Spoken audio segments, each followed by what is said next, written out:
Picture stepping into a shop thick with the peppery smell of bay rum, then easing back into a heavy porcelain chair for a hot towel shave. Below are 10 hallmarks of the classic American barbershop. For decades, the spinning red, white, and blue pole was the unmistakable sign of a neighborhood barbershop.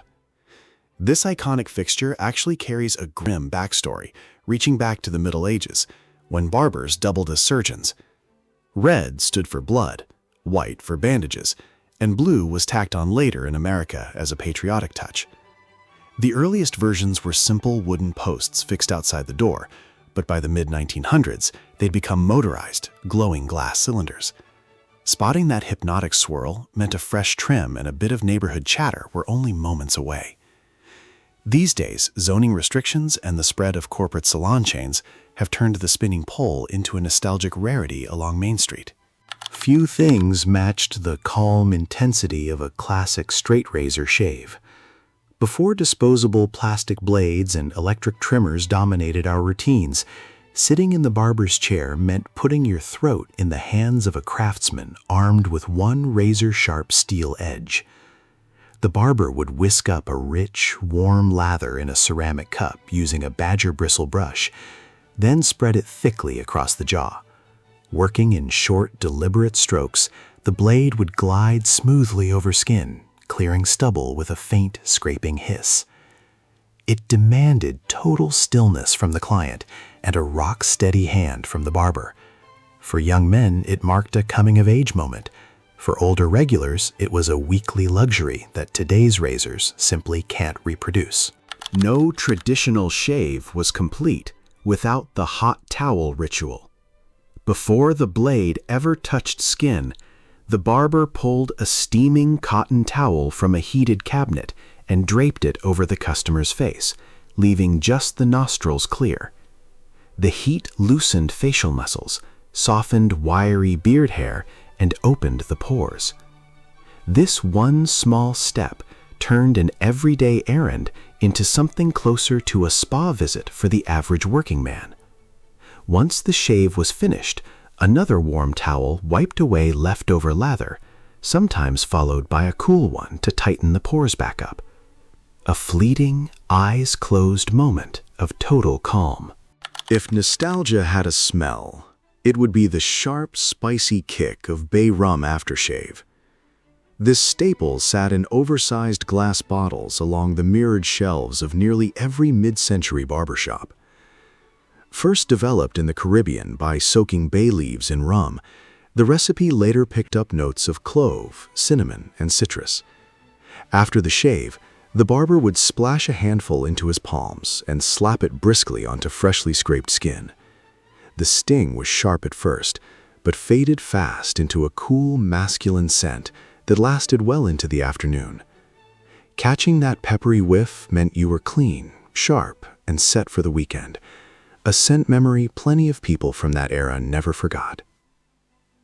During the golden age of American barbershops, a haircut was only part of the visit. Many shops kept a proper shoeshine station near the front door, complete with raised brass footrests and comfortable leather chairs.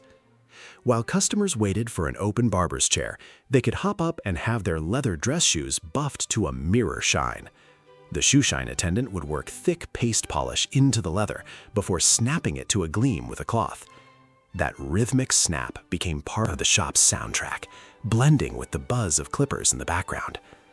Men once took real pride in keeping their shoes sharp, a habit that faded once sneakers took over from formal leather footwear. Draped over the armrest of every old-fashioned barber chair was a thick, two-sided leather strop. It kept the barber's straight razor razor-sharp between shaves. Made of heavy cowhide on one face and canvas on the other, the strop didn't actually sharpen the blade so much as straighten its microscopic edge for a cleaner cut. Before each shave, the barber pulled the leather taut and snapped the blade back and forth in a fast, rhythmic motion. That crisp slat of steel on leather was the sound most associated with the shop. Watching it happen told the customer they were in genuinely skilled hands. At the heart of every respectable shop sat the massive, ornate barber chair, often built by legendary makers like Koken or Belmont. These were heavy machines made from solid cast iron, polished chrome, and thick porcelain enamel, wrapped in plush tufted leather and run by a hydraulic pump worked with a side lever. One pull could recline a customer flat for a shave, with a special headrest adjusted to cradle the neck. Some of these antique chairs even had built-in ashtrays on the armrests, a nod to the norms of the time. Built to outlast generations, they were remarkably comfortable and carried a sense of gravitas that today's lightweight salon chairs just don't have. The finishing touch on any classic haircut was a dusting of talcum powder from a soft bristled neck brush. Once the cape came off and got shaken out, the barber reached for a horsehair brush and a shaker of Clubman Pinot talc. A few quick sweeps dusted the cool, tinted powder around the neck and behind the ears. Beyond feeling nice, it served a real purpose, keeping stray, itchy hair clippings from clinging to the skin for the rest of the day. The powder soaked up moisture and left behind a fresh, powdery scent that was the final signature of a good haircut, a small detail customers genuinely appreciated.